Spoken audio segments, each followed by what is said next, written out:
Hello ನಮಸ್ಕಾರ, ನೀವು ನೋಡ್ತಾ ಇದ್ದೀರಾ ರಿಪಬ್ಲಿಕ್ ಕನ್ನಡ ಲೈವ್. ನಾನು ರೋಜಾ ಮನು ಪಾಟೀಲ್. ಸದ್ಯಕ್ಕೆ ಲಭ್ಯವಾಗ್ತಾ ಇರುವಂತಹ ಬ್ರೇಕಿಂಗ್ ನ್ಯೂಸ್.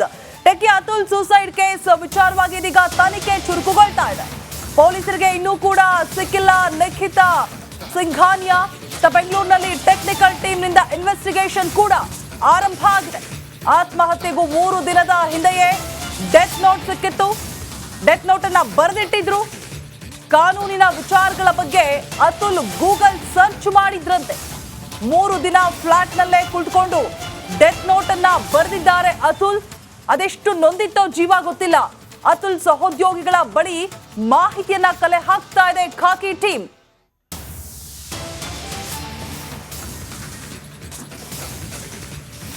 ಆತ್ಮಹತ್ಯೆ ಮಾಡಿಕೊಳ್ಳುವುದಕ್ಕೂ 3 ದಿನ ಮುಂಚೆಯೇ ಡೆತ್ ನೋಟ್ ಅನ್ನ ಬರೆದಿಟ್ಟಿರ್ತಾರೆ ಅತುಲ್. ಫ್ಲಾಟ್ನಲ್ಲೇ ಕುಳಿತುಕೊಂಡು 3 ದಿನದ ಹಿಂದೆಯೇ ಡೆತ್ ನೋಟ್ ಅನ್ನ ಬರೆದಿಟ್ಟಿರುವಂಥದ್ದು. ಸದ್ಯಕ್ಕೆ ಅತುಲ್ನ ಸಹೋದ್ಯೋಗಿಗಳ ಜೊತೆಗೆ ಮಾಹಿತಿಯನ್ನ ಕಲೆ ಹಾಕ್ತಾ ಇದ್ದಾರೆ. ಸ್ಟ್ರಾಂಗ್ ಆಗಿ ಇನ್ವೆಸ್ಟಿಗೇಷನ್ ಕೂಡ ನಡೀತಾ ಇದೆ ಅತುಲ್ ವಿಚಾರವಾಗಿ. ಇನ್ನೂ ಕೂಡ ನಿಖಿತಾ ಸಿಂಘಾನಿಯಾನ ಬಂಧಿಸಿಲ್ಲ ಪೊಲೀಸರು, ಇನ್ನೂ ಕೂಡ ಸಿಕ್ಕಿಲ್ಲ ಆಕೆ.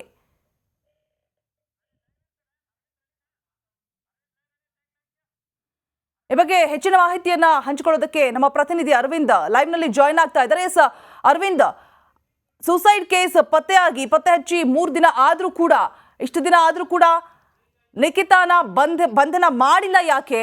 ಹಾಗೆ ಲ್ಯಾಪ್ಟಾಪ್ ನಲ್ಲಿ ಅವರು ಪಾಸ್ವರ್ಡ್ ಕೂಡ ಮೆನ್ಷನ್ ಮಾಡಿರ್ತಾರೆ ತನಿಖೆಗೆ ಈಸಿ ಆಗ್ಲಿ ಅಂತ ಹೇಳ್ಬಿಟ್ಟು. ಎಷ್ಟರ ಮಟ್ಟಿಗೆ ತನಿಖೆ ಬಂದು ನಿಂತಿದೆ? ಈ ಬಗ್ಗೆ ಹೆಚ್ಚಿನ ಅಪ್ಡೇಟ್ಸ್ ಕೊಡೋದಾದ್ರೆ.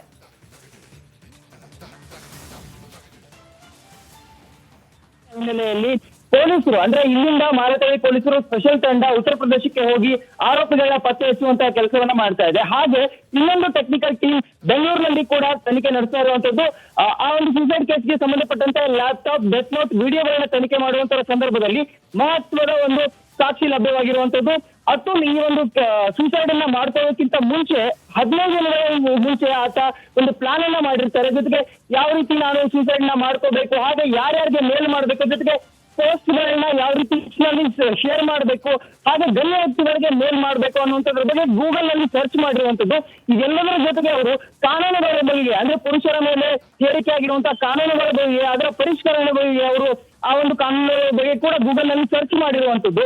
ಇದೆಲ್ಲದರ ಜೊತೆಗೆ ಅತುಲ್ ಆ ಒಂದು 3 ದಿನಗಳ ಮುಂಚೆ ಅಂದ್ರೆ ಆತ ಆತ್ಮಹತ್ಯೆ ಮಾಡ್ಕೊಳ್ತಾ ಇದ್ದಾನೆ ಅಂದ್ರೆ ಅದಕ್ಕಿಂತ 3 ದಿನಗಳಕ್ಕಿಂತ ಮುಂಚೆ ಆತ ಯಾವ ರೀತಿ ನಾನು ಆತ್ಮಹತ್ಯೆ ಮಾಡ್ಕೋಬೇಕು, ವಿಡಿಯೋನ ಮಾಡುವಂಥದ್ದು, ಡೆತ್ ನೋಟ್ ಅನ್ನ ಎಷ್ಟು ಪುಟ ಬರೀಬೇಕು, ಅದ್ರಲ್ಲಿ ಏನೇನು ಬರೀಬೇಕು, ಹಾಗೆ ಅದನ್ನ NGO ಶೇರ್ ಮಾಡುವಂತದ್ದಾಗಿರ್ಬೋದು. ಇದೆಲ್ಲದರ ಬಗ್ಗೆ ಆತ ಕಂಪ್ಲೀಟ್ ಆಗಿ ಪ್ಲಾನ್ ಮಾಡಿ ಆದ ನಂತರ ಆತ ಆ ಒಂದು ಸೂಸೈಡ್ ಅಟೆಂಪ್ಟ್ ಮಾಡ್ಕೊಂಡಿರುವಂತದ್ದು. ಇನ್ನೊಂದು ಕಡೆ ತನಿಖೆ ತೀವ್ರಗತಿಯ ಒಂದು ಚುರುಕುಗೊಂಡು ಆ ಒಂದು ತನಿಖೆ ನಡೀತಾ ಇರುವಂತದ್ದು. ಇದರ ಜೊತೆಗೆ ಟೆಕ್ನಿಕಲ್ ಟೀಮ್ ಏನು ಈ ಒಂದು ಇನ್ವೆಸ್ಟಿಗೇಷನ್ ಮಾಡ್ತಾ ಇದೆ, ಇದಲ್ಲದೆ ಉತ್ತರ ಪ್ರದೇಶಕ್ಕೆ ಹೋಗಿರುವಂತಹ ಟೀಮ್ ಕೂಡ ಅಲ್ಲಿ ಲಿಖಿತಾ ಅವರು ಎಲ್ಲಿ ಕೆಲಸ ಮಾಡ್ತಿದ್ರು ಅಲ್ಲಿ ಕೂಡ ಆ ಒಂದು ಸಹೋದ್ಯೋಗಿಗಳನ್ನ ಇನ್ವೆಸ್ಟಿಗೇಷನ್ ಮಾಡ್ತಾ ಇರುವಂತದ್ದು. ಇಲ್ಲಿ ಅತುಲ್ ಎಲ್ಲಿ ಕೆಲಸ ಮಾಡ್ತಾ ಇದ್ರು ಅಲ್ಲಿನ ಒಂದು ಸಹೋದ್ಯೋಗಿಗಳನ್ನ ಕೂಡ ಇನ್ವೆಸ್ಟಿಗೇಷನ್ ಮಾಡ್ತಾ ಇರುವಂತಹ ಕೆಲಸ ಆಗ್ತಾ ಇದೆ. ಈ ಒಂದು ತನಿಖೆಯಲ್ಲಿ ಪ್ರಮುಖವಾಗಿ ನಾವು ಗಮನಿಸಬೇಕಾಗಿರುವಂತದ್ದು, ಅತುಲ್ ಈ ಆತ್ಮಹತ್ಯೆ ಮಾಡ್ಕೊಂಡ ನಂತರ NGOಗೆ ವಿಡಿಯೋನ ಶೇರ್ ಮಾಡಿರುವಂತದ್ದು, ಗೂಗಲ್ ನಲ್ಲಿ ಸರ್ಚ್ ಮಾಡಿರೋದು, ಇದೆಲ್ಲವೂ ಕೂಡ ಟೆಕ್ನಿಕಲ್ ಅಂಶಗಳು ಲ್ಯಾಪ್ಟಾಪ್ ನಲ್ಲಿ ಲಭ್ಯವಾಗಿರುವಂತದ್ದು, ಆ ತರ ಹಿಸ್ಟ್ರಿಯಲ್ಲಿ ಲಭ್ಯವಾಗಿರುವಂತದ್ದು. ಇಲ್ಲಿ ಆ ಒಂದು ಲ್ಯಾಪ್ಟಾಪ್ ನ ಒಂದು ಪಾಸ್ವರ್ಡ್ ಗಳು ಏನಿರ್ತವೆ ಆ ಪಾಸ್ವರ್ಡ್ ಗಳು ಪೊಲೀಸರಿಗೆ ಸಿಕ್ಕಿರುವಂತದ್ದು. ಡೆತ್ ನೋಟ್ ಹಾಗೆ ಇನ್ನು ಅಲ್ಲಿ ಇದ್ದಂತಹ ಸಾಕ್ಷಿಗಳಿಂದ ಆ ಒಂದು ಪಾಸ್ವರ್ಡ್ ಇದ್ದಿದ್ದ ಕಾರಣದಿಂದಾಗಿ ಈ ತನಿಖೆಗೆ ಸುಲಭವಾಗಿದೆ ಅಂತ ಹೇಳಿ. ಥ್ಯಾಂಕ್ ಯು ತಮ್ಮೆಲ್ಲ ಡೀಟೇಲ್ಸ್ಗಾಗಿ ಅರವಿಂದ್.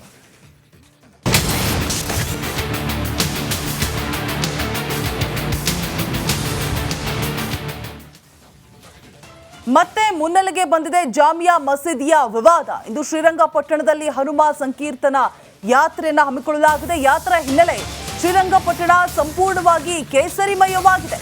ರಸ್ತೆ ಸರ್ಕಲ್ಗಳಲ್ಲಿ ರಾರಾಜಿಸ್ತಾ ಇದೆ ಕೇಸರಿ ಬಾವುಟ.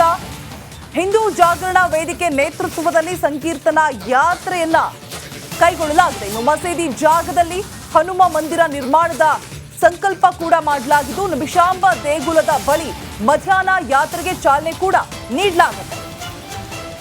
ಮಸೀದಿ ಜಾಗದಲ್ಲಿ ಹನುಮ ಮಂದಿರ ನಿರ್ಮಾಣಕ್ಕೆ ಎಲ್ಲ ಸಿದ್ಧತೆಗಳನ್ನು ಕೂಡ ಮಾಡಿಕೊಳ್ಳಲಾಗಿದೆ. ಸಂಕೀರ್ತನ ಯಾತ್ರೆ ಕೇಸರಿ ಮಯವಾಗಿದೆ.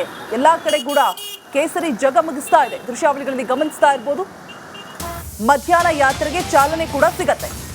ಸಂಕೀರ್ತನಾ ಯಾತ್ರೆ ಹಿನ್ನೆಲೆ ಪೊಲೀಸ್ ಬಂದೋಬಸ್ತ್ ಅನ್ನ ಆಯೋಜನೆ ಮಾಡಲಾಗಿದೆ.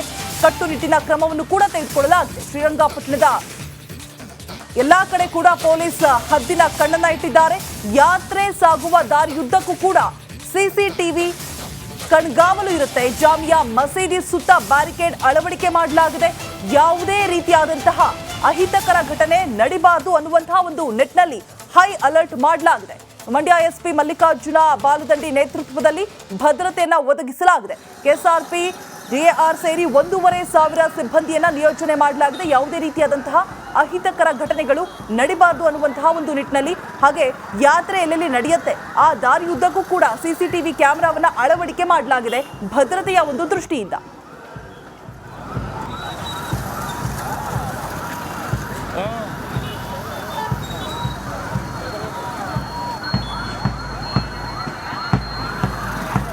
ಶ್ರೀರಂಗಪಟ್ಟಣದಾದ್ಯಂತ ಕೇಸರಿಮಯವಾಗಿದೆ. ಸಂಪೂರ್ಣವಾಗಿ ಸಂಕೀರ್ತನಾ ಯಾತ್ರೆಗೆ ಸಿದ್ಧತೆಯನ್ನ ಮಾಡಿಕೊಳ್ಳಲಾಗ್ತಾ ಇದೆ. ಯಾತ್ರೆಯುದ್ದಕ್ಕೂ ಕೂಡ ಯಾವುದೇ ರೀತಿಯಾದಂತಹ ಅಹಿತಕರ ಘಟನೆಗಳು ನಡಿಬಾರದು ಅಂತ ಪೊಲೀಸರು ಒಂದಷ್ಟು ಕಟ್ಟುನಿಟ್ಟಿನ ಕ್ರಮವನ್ನು ಕೂಡ ತೆಗೆದುಕೊಂಡಿದ್ದಾರೆ. ಸಿಆರ್ಪಿ ತುಕಡಿಗಳಾಗಿರ್ಬೋದು, ಕೆಎಸ್ಆರ್ಪಿ ತುಕಡಿಗಳಾಗಿರ್ಬೋದು, ಎಲ್ಲವನ್ನು ಕೂಡ ನಿಯೋಜನೆ ಮಾಡಿದ್ದಾರೆ. ಯಾವುದೇ ರೀತಿಯಾದಂತಹ ಪ್ರಾಬ್ಲಮ್ಸ್ ಉಂಟಾಗಬಾರ್ದು ಅನ್ನುವಂತಹ ಒಂದು ನಿಟ್ಟಿನಲ್ಲಿ, ಹಾಗೆ ಎಲ್ಲೆಲ್ಲಿ ಯಾತ್ರೆ ಸಾಗುತ್ತೆ ದಾರಿಯುದ್ದಕ್ಕೂ ಅಲ್ಲೆಲ್ಲ ಕೂಡ ಸಿಸಿಟಿವಿ ಕ್ಯಾಮೆರಾವನ್ನ ಅಳವಡಿಕೆ ಮಾಡಲಾಗಿದೆ. ಈ ಬಗ್ಗೆ ಹೆಚ್ಚಿನ ಡೀಟೇಲ್ಸ್ ಕೊಡೋದಕ್ಕೆ ಮಂಡ್ಯದಿಂದ ಆನಂದ್ ನಮ್ಮ ಪ್ರತಿನಿಧಿ ಲೈವ್ ನಲ್ಲಿ ಜಾಯ್ನ್ ಆಗ್ತಾ ಇದ್ದಾರೆ. ಎಸ್ ಆನಂದ್, ಯಾವ ರೀತಿಯಾದಂತಹ ಕಟ್ಟುನಿಟ್ಟಿನ ಕ್ರಮವನ್ನ ಕೈಗೊಳ್ಳಲಾಗ್ತಾ ಇದೆ, ಯಾತ್ರೆಗೆ ಯಾವ ರೀತಿ ಸಿದ್ಧತೆ ಮಾಡಿಕೊಳ್ಳಲಾಗ್ತಾ ಇದೆ, ಹೆಚ್ಚಿನ ಡೀಟೇಲ್ಸ್ ಕೊಡೋದಾದ್ರೆ ಆನಂದ್.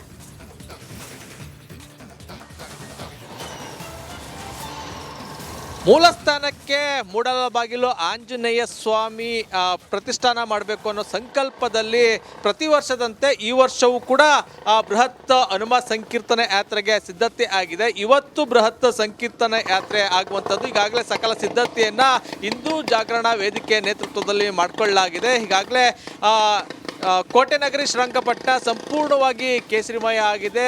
ಸುಮಾರು 3 ಕಿಲೋಮೀಟರ್ ಉದ್ದಕ್ಕೂ ಕೂಡ ಅಂದರೆ ಏನು ಯಾತ್ರೆ ಸಾಗುತ್ತೆ ಆ ಮಾರ್ಗದಲ್ಲಿ ಸಂಪೂರ್ಣವಾಗಿ ಕೇಸರಿಮಯ ಮಾಡಲಾಗಿದೆ. ಅದರಲ್ಲೂ ಕೂಡ ಕೇಸರಿ ಬಂಟಿಂಗ್ಸ್, ಬಾವುಟ, ಹನುಮ ಧ್ವಜಗಳನ್ನು ಕಟ್ಟುವ ಮೂಲಕ ಸಿದ್ಧತೆಯನ್ನು ಮಾಡ್ಕೊಂಡಿದ್ದಾರೆ. ಸದ್ಯ ನಾನು ಜಾಮಿಯಾ ಮಸೀದಿಯ ಮುಂಭಾಗ ಇರುವಂಥ ಅಂದರೆ ಪಕ್ಕದಲ್ಲಿರುವಂಥ ಸರ್ಕಲಲ್ಲಿ ಇದ್ದೀನಿ. ಇಲ್ಲೂ ಕೂಡ ಹನುಮ ಯಾತ್ರೆ ಹೋಗ್ತದೆ. ಅದಕ್ಕಾಗಿ ಇಲ್ಲೊಂದಷ್ಟು ಸಿದ್ಧತೆಯನ್ನು ಮಾಡ್ಕೊಂಡಿರುವಂಥದ್ದು. ಅದ್ರ ಜೊತೆಗೆ ಮೂಡಲಬಾಗಿಲು ಆಂಜನೇಯ ಫ್ಲೆಕ್ಸ್ ಅನ್ನು ಹಾಕಿರುವಂಥದ್ದು. ಅದ್ರ ಜೊತೆಗೆ ಇಡೀ ಸರ್ಕಲ್ಗೆ ಕೇಸರಿ ಬಂಟಿಂಗ್ಸ್ ಅನ್ನ ಕಟ್ಟಿ ಈಗಾಗಲೇ ಹಿಂದೂ ಕಾರ್ಯಕರ್ತರು ಹಾಗೂ ಹನುಮ ಭಕ್ತರು ಸಿದ್ಧತೆಯನ್ನ ಮಾಡ್ಕೊಂಡಿರುವಂಥದ್ದು. ಸುಮಾರು 10:30 ಸಮಯಕ್ಕೆ ನಿಮಿಷಾಂಬ ದೇವಸ್ಥಾನದ ಬಳಿ ಇರುವಂತಹ ಆಂಜನೇಯ ಸ್ವಾಮಿ ಸನ್ನಿಧಿ ಬಳಿ ಒಂದು ವೇದಿಕೆ ಕಾರ್ಯಕ್ರಮ ನಡೀತದೆ. ಅಲ್ಲಿ ಒಂದಷ್ಟು ಹಿಂದೂ ಪ್ರಮುಖರು ಭಾಗವಹಿಸಿ ದಿಕ್ಸೂಚಿ ಭಾಷಣವನ್ನ ಮಾಡ್ತಾರೆ. ಅದಾದ ನಂತರ ಮೆರವಣಿಗೆ ಶುರುವಾಗುವಂಥದ್ದು.